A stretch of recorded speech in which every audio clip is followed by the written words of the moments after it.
You're watching Drakewing Gaming. Enjoy the video.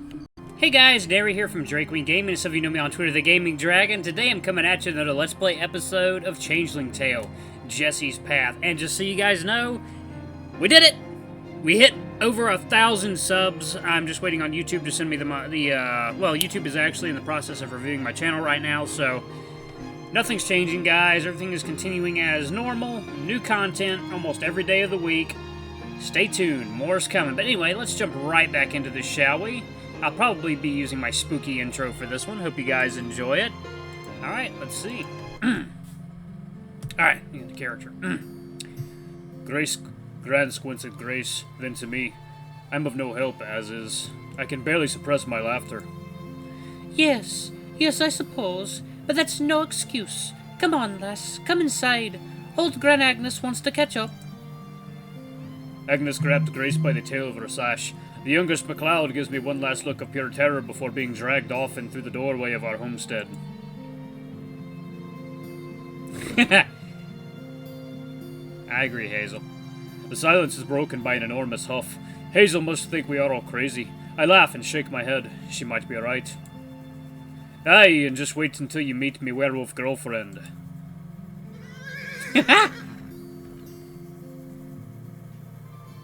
Oh, I grab my trowel, roll up my sleeves, and set to scooping, scraping, and piling stones for the day.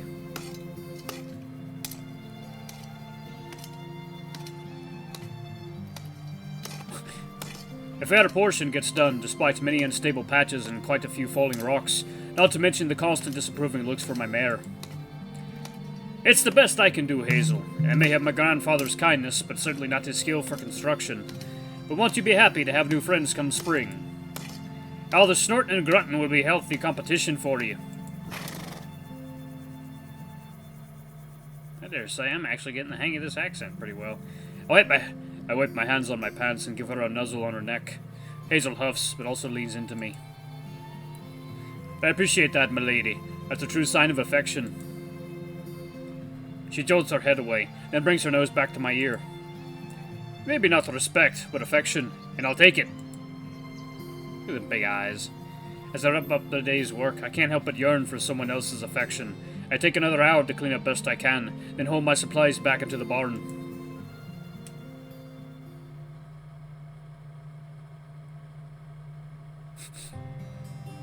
When I finally get back inside the house, keen on getting crusty cement off my hands and arms, I'm surprised to see Grace is still here.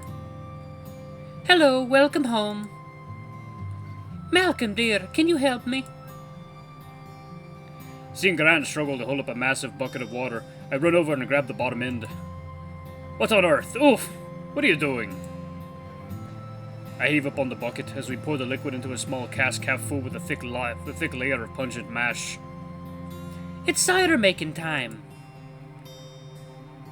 Is it now? My arms are killing me. You couldn't have done this another time?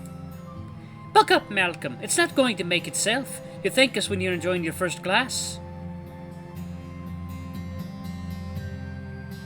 We filled the cask to the brim and I set down the bucket. I fear the house will smell of fermented mash for days. Gran, what are you teaching this young impressionable youth? God, she looks super mischievous. Like that is a fucking ooh face right there. Gran wipes her hands on the front of her smock. How to be self-sufficient and keep her elders well cared for. Grace pats my back hard. You see, Malcolm, I'm doing the Lord's work. Love thy neighbor, or something like that. Hey, something like that. Is there anything else you need from me? There's someone I'd like to... Grace picks up 2 large wooden paddles and hands me one. Let's get to mixing. We dig into the acrid concoction, slopping and slushing it around in circles. My body can barely feel more than the dull ache in my biceps and the calluses on my hands. Gran disappears into the levee, and Grace takes the opportunity to ask me a loaded question. Why don't you ask your Gran to the pub tonight to see Jessie's little song and dance number, eh, Malcolm? Maybe it'll make her see how brilliant my big sister is on stage. I think on the idea briefly. She said something to you about Jessie. Grace snorts so loudly that Gran calls out to her from the next room. Are you alright, dear? Just fine, Agnes. A bit too much pulp up the nose. Oh, your Gran simply mentioned the undying gossip in town about you courting the local flip-flopper. The flip what? Not everyone around here knows the word flapper, it seems. I break out into a low laugh. I see. Any other comments on my lovely friend? She's a real filly. More like a pup. And Grace blushes and resumes stirring. Well, one of them used the word harlot. What? Oh, if I had my ladle, I'd have swatted them harder than a buzzing mayfly. Gran tiptoed in behind us. No one calls Miss Jessie that in front of this proper lady. Gran dips the ladle into the cider. Keep mixing. The pulp is sinking. Gran whispers to me again. Grace whispers to me again. So... Grace raises her voice. What do you think? Ask her now.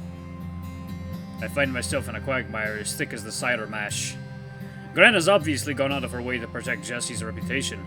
But if I ask her to go to the pub, aren't I opening up a can of worms that can never be closed again? Are you talking about me? Ask me what?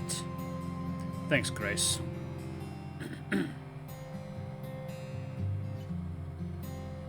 Let's save that right there. Gran ought to see Jessie in her element. Well, seeing as how you're already defending her honor, how about Grace and I bring you down to the Stag and Nanny tonight to see Jessie perform? Gran's eyes light up faster than an oil lamp in the dark of night. Now, that is a splendid idea. I knew it. I want to see what all the fuss is about. Get a pint or two. Are you sure, Gran? Well, why not? My dancing shoes still fit, even if the dresses don't. I could take a spin on the floor, show everyone what this old Demera is made of. Oh, absolutely. Grace holds a grin that reeks of a devious agenda. She keeps my gaze and smirks. I'd imagine her to be more wolfish than her sister. Perhaps the wolf trait went to the wrong child, or is buried deep within her still. I'd best get started if I'm to look presentable this evening. It takes us elder folk a while to paint our face. Keep stirring. I'll help pour when I return. Gran goes to tend herself at her vanity, and I tend to Grace. You're looking particularly conniving. Care to fill me in? Conniving? Oh, no. Nothing of the sort. You know what I think? I think you have something up your sleeve tonight, and you're playing me like a fiddle. But I've no bow, Malcolm, and you're hardly a fiddle. Well, you're awfully thin, plucky, and tightly wound. I suppose you are a fiddle. I swat her with a dish towel. Oh, you better watch it there. My dark side could come out too. Wait, what do you mean, too? Oh, you know, a little growl, a snarl, maybe a fang, maybe a howl at the moon. You snake, you do know. I'll try that again. You snake, you do know. I know, I told you already. Jessie's terrible at hiding secrets. Besides, I want her alone at night as often as she does. How on earth? How on earth? I'm floored, but still slightly unconvinced. Why isn't she in shock as I was? And you're not frightened? Of Jessie? Oh, come now, what's she going to do? Go rage and bite me? Simply put, yes. Does that mean Jessie was practicing last night, without me? Would she really be so reckless? That doesn't frighten me one bit. Wouldn't you love the excitement of being a werewolf? The power. My, I get skin tingles all over just imagining it. What a dream. How did she get so lucky? Gorgeous, and a wolf. I was dealt every bad hand. No, you aren't. You're cute. Grace slides over to me, a little too close for comfort. I can smell the sea on her. You know, Malcolm, if you ever tire of my more beautiful, energetic, and talented older sister, I'll have you know I'm very, very willing to be nibbled upon. Oh, shit! I imagine a tail would make me even more becoming. Yes, I know, you're a kelpie.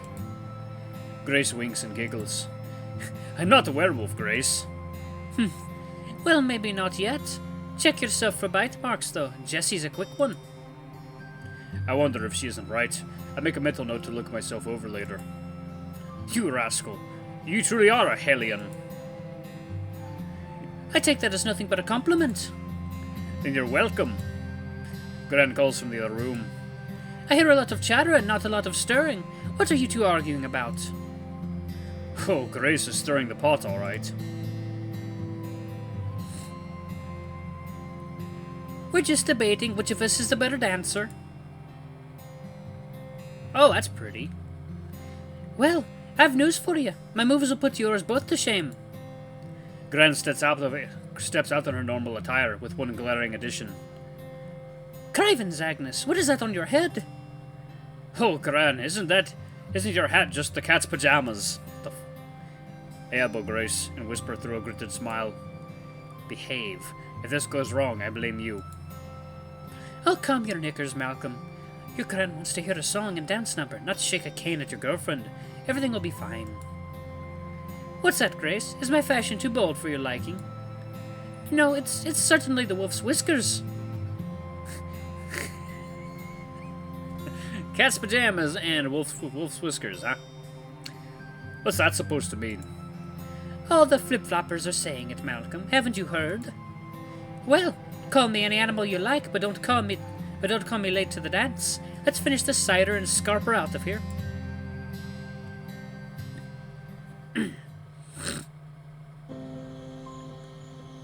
Hackna Craig.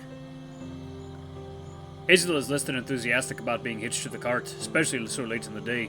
After some coercing, we finally take off down the rutted path. Thankfully, the ride into town is less trying than its preparation, except for having to listen to grand stories of yore. Now, back in my day, Grace, a woman was never seen at the Stag and Nanny except behind the counter. You were there to serve the men, you see. If a girl like you showed up, we'd have guessed you were there to earn a living. There you go, Grace. Don't be surprised if Bulgair hands you a mop and bucket. Why else would as fine a lady as yourself be at such an establishment? Oh, pshaw! Goodness, look at the moon tonight. I certainly hope that wolf doesn't make an appearance again. Everyone in town says it's as big as a lion. Don't fret, Agnes. Bulgair always has his faithful firearm at the ready. Should a wolf appear inside the Stag and Nanny, we'll be safe as can be. I can feel Grace's bottled up laughter, like an echoing sticker in my psyche. Damn that girl, full of piss and vinegar. Is this just a game to her? The danger is very real. The blood that is stained on my shirt is very real. My blood pressure rises. I have to remind myself that drinks are right around the corner. No worries, Gran. I don't believe we'll be seeing the wolf again. The sighting is bound to fade away into just another one of the Acna Craig's tall tales. Gran has already moved on. Tall tales? The hell, back in my day there were tales of the Wolver, a wolf man who delivered fish to the poorest locals. A saintly monster, that's what my father called it. Maybe that's my true calling, delivering fish to the townspeople. You are a bit of a saintly monster. There you go, Grace. I'm sure the fishmonger is always looking for help. Yes, Grace. I'm sure he'd love to hire a young woman to go jump in the loch. Malcolm! It's fine, Agnes. Sounds like a dream come true.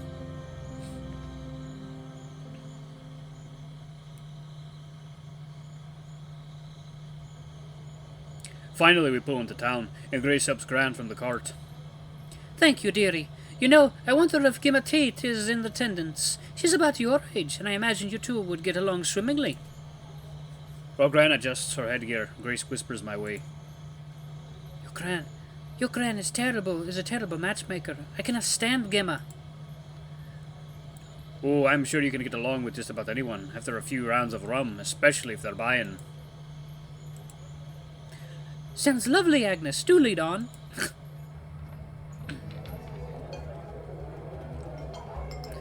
Inside the pub is full. Jessie spots us as we enter, and just as Grace guessed, she looks thrilled to see us. I'm flooded with relief to see her so happy. I would have thought our surprise appearance would be jarring. Agnes, what a treat!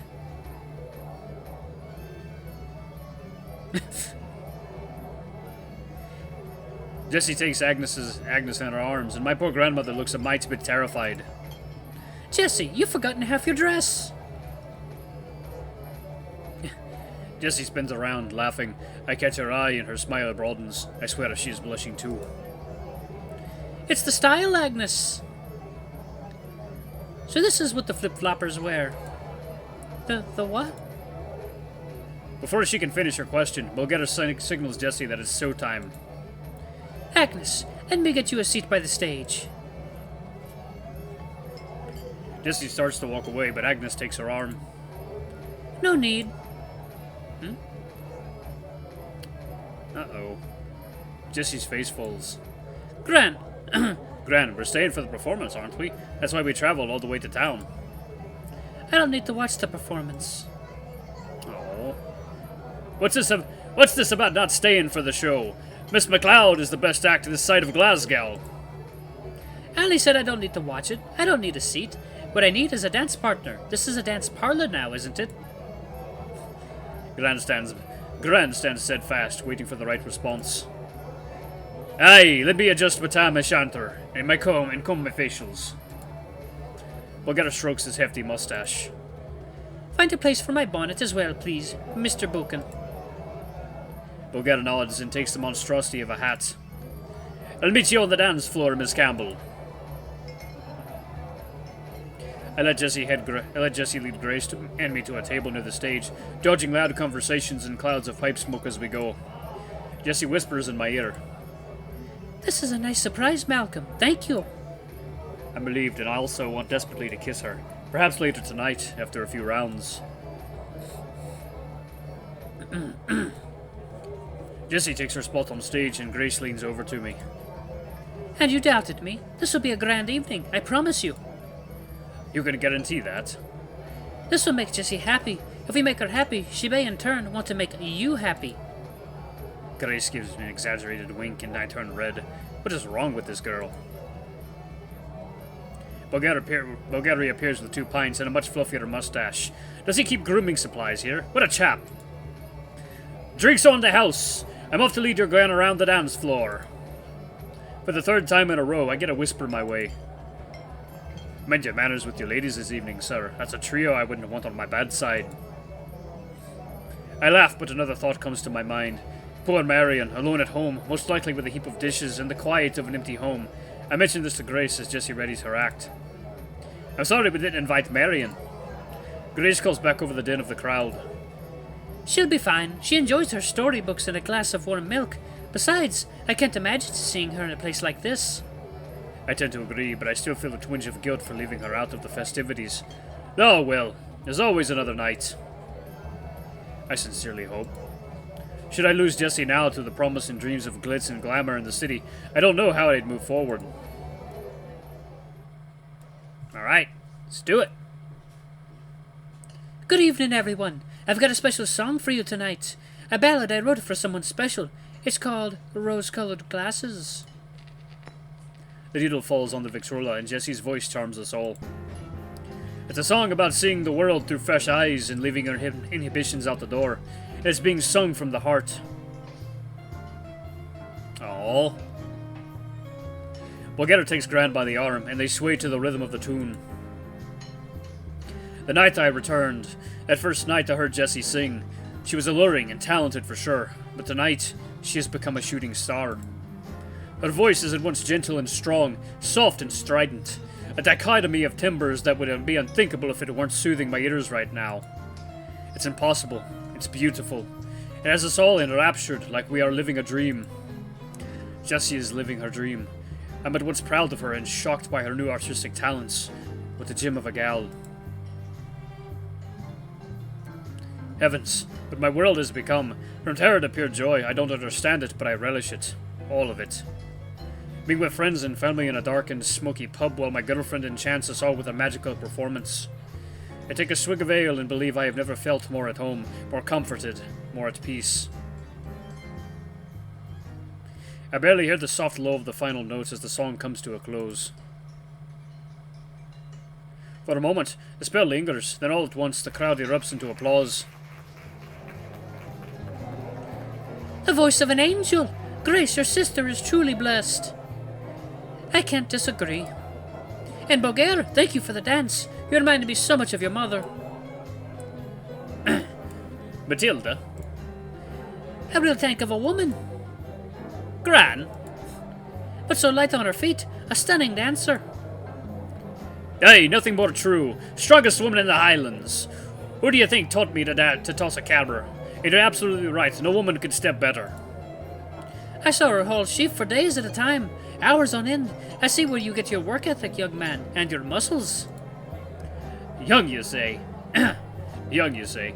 I've not heard that in all too many years, my dear. I thank ye. He leaves to fetch us another round, and Jessie keeps singing her heart out. Gran slides into the chair next to me and shouts over that raucous crowd in a lively number. Alright, I want to thank you guys so much for watching. This has been another episode of Changeling Tale, Jessie's Path. Thank you guys so much for all the love and support. We're shooting to the moon. We're just going to keep on going. But anyway, guys, don't forget to like, comment, subscribe, and ring that notification bell to the next video. I love you all. I'll see you next time. Bye-bye.